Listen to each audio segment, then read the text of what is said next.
6 heures du matin à l'Académie Mohamed VI de football de Salé, à quelques kilomètres de Rabat. À l'heure du réveil pour les 50 pensionnaires âgés de 12 à 16 ans, la nouvelle promotion de ce centre de formation ouvert l'an dernier.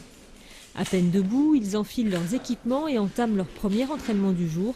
À raison de 3 heures quotidiennement, les progrès sont rapides. Ils avaient un très bon rapport avec le ballon, le contact avec le ballon. Mais dès qu'on le faisait passer dans un collectif, avec un joueur, 2 joueurs, 3 joueurs, c'était très difficile. Il y a eu quand même des progrès sensibles chez les gamins. En plus, à cet âge-là, ils sont très réceptifs et puis c'est des éponges, ils absorbent énormément.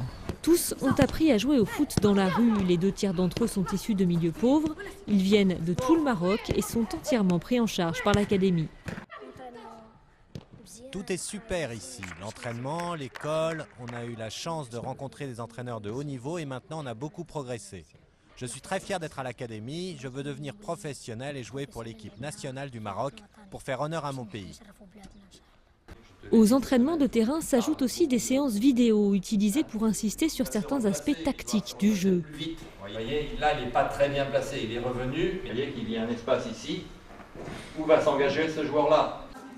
Enfin, quand ils ne se consacrent pas au foot, ils sont à l'école de 9h à 13h. S'il leur faut une volonté de faire pour tenir le rythme, ils sont placés dans des conditions optimales.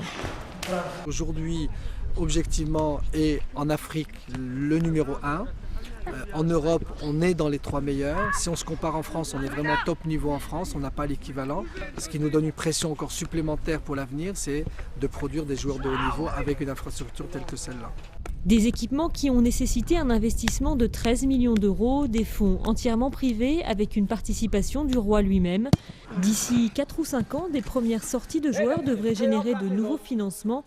En attendant, regardez bien ces visages, car parmi eux se trouvent peut-être les stars de demain.